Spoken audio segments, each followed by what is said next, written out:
my role was strictly selling to small to mid-sized insurance agencies and helping them to provide a better client experience, helping them to increase their retention numbers, helping them to earn more referrals from their current book of business. And what I have found in my time in that role is that the average insurance agency owner is 59 and a half years old. A lot of people have been doing this for a very long time. They have built an income where they're pretty comfortable, and they also are going to be hanging it up in the next 5 to 10 years. So that incentive to go that extra step, to do things that are above and beyond simply selling insurance, wasn't really ever part of their business model. And why would you kick it up and do all these additional things in the last 5 years when really, maybe you're just adding a couple of percentage points to the value of your agency when you sell it. So I had just gotten this immense feedback from the market that our clients really don't care about us that much. As long as we don't screw up their insurance, as long as our rates don't go up, we're fine. They don't talk to us, we don't talk to them. We all like it that way. That was my cue after a lot of research and talking with people and understanding how it works to say, hey, this is an area where I really can bring a huge, I don't like the word, what is everyone trying to do? Disrupt. Mm-hmm. I don't like that disruptor thing. I think that's negative, and that's like, I know more than you.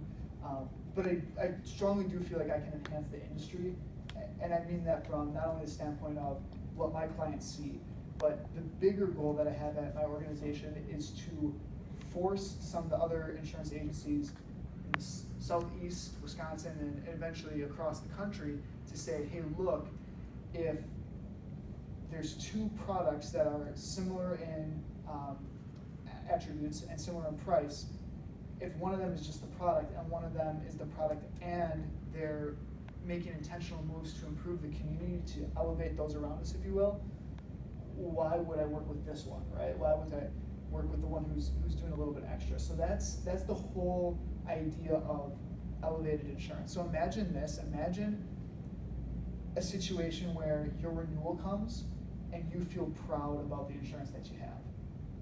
Nobody thinks about that. No one thinks about like my tax person or my insurance person, my bank, I'm really proud that it just doesn't happen, because across the world for a very, very long time we've had people in positions of power who have said, hey, delivering the product is the hardest part. If we can deliver the product, and if we can have a little service that we're not jerks to people, we're probably going to do okay.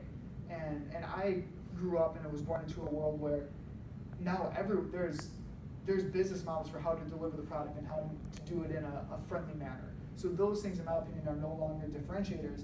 That's baseline.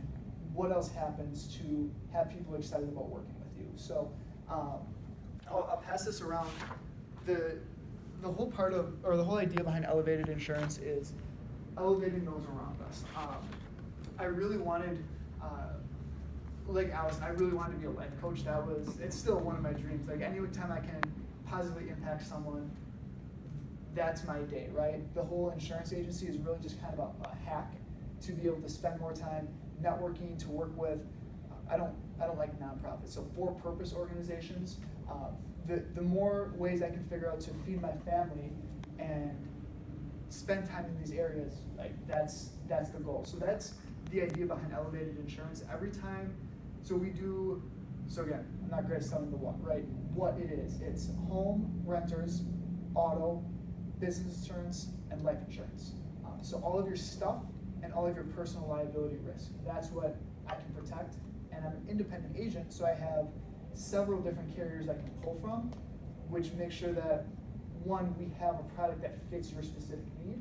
Because if you have speeding tickets, or if you run a business out of your home, or if you have cedar shingles, you're gonna wanna have the right company that fits that need. So that's step one, being independent. And then two, where the impact comes from is every time we run a solution, whether someone buys or not, you sit down with me, we talk about what your current coverage is, so you understand what you've been paying for all these years. I'll explain to you a couple different options that I can provide, and you're gonna leave with either, hey, I got a better deal with this guy I like, or this guy I like just showed me that the coverage I have is really pretty solid, and I can keep working with them at a good price. So either way, people come ahead. The advantage is every time we build a solution, we make in monetary donation to a for-purpose organization.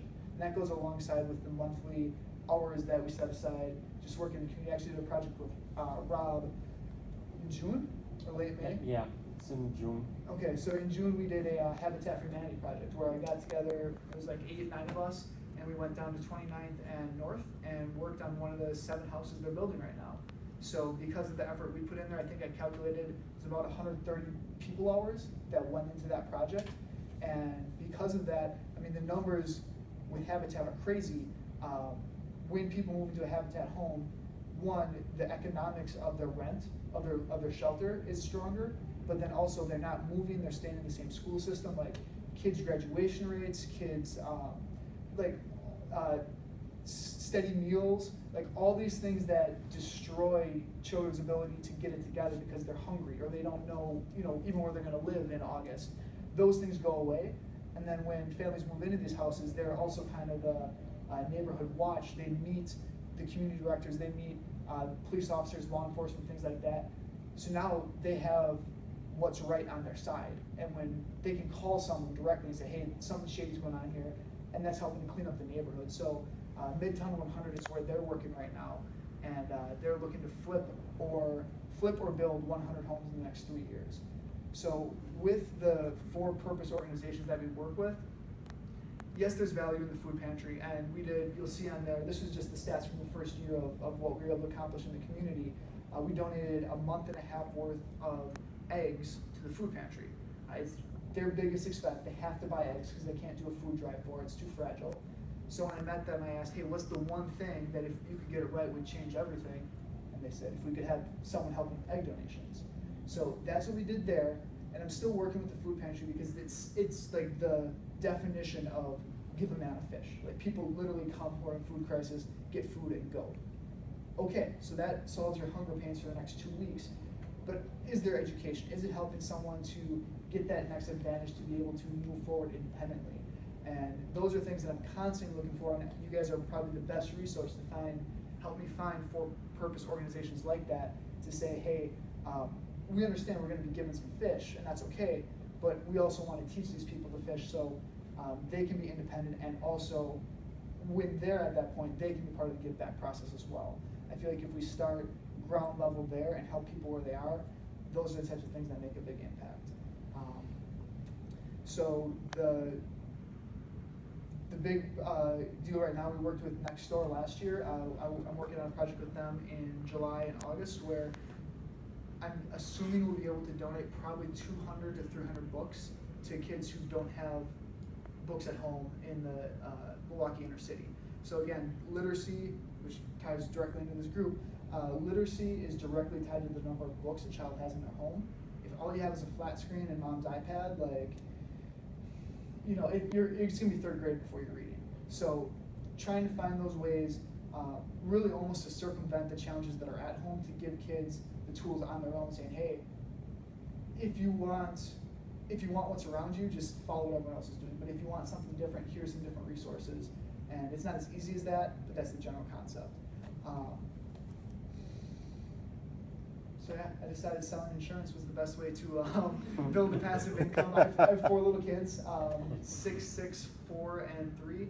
And this has been my brainchild to be able to help people in something that everybody needs. Everybody needs insurance. Let me solve that need for you. I did a survey at a golf outing and asked people, hey, what would it take? Why would you ever change your insurance agent? And I had several people say, well, when I call them, I would just like a call back within the next 4 or 5 business days. And I said, what do you mean? Like, well, I mean, like if I have to change my car, like if I got a new car, or if I just refinance my mortgage, I would like when I make that phone call or send that email, I'd like to get something back that week, just saying that they've seen it. And this is my competition. So the thing is, the bar is set so low for my industry and the professionals that work in it. I think there's a lot of work on my end to just help turn the tide and tell the story. Like, your coverage is part of it, and I can crush coverage. I can do a really good job with pricing. I work with really good carriers, but there's a whole nother side of this thing you have to buy anyway that you're not getting, and it's just because you don't know about it. So maybe it's maybe it's just something you're working on. I have a library of about 180 books at my office right now. It's constantly growing. If anyone's interested in anything, personal finance, business, spirituality, self-help, just all these different titles that I've read most of them, and I have notes on some of them. I build videos out on them. I want to give people the information that they need to get where they're going.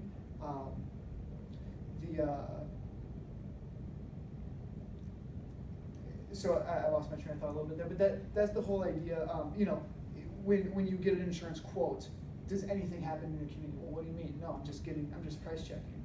Okay, well, what if you price check and also know that your name is going to be tied to something big, like a bigger impact that's happening in the community?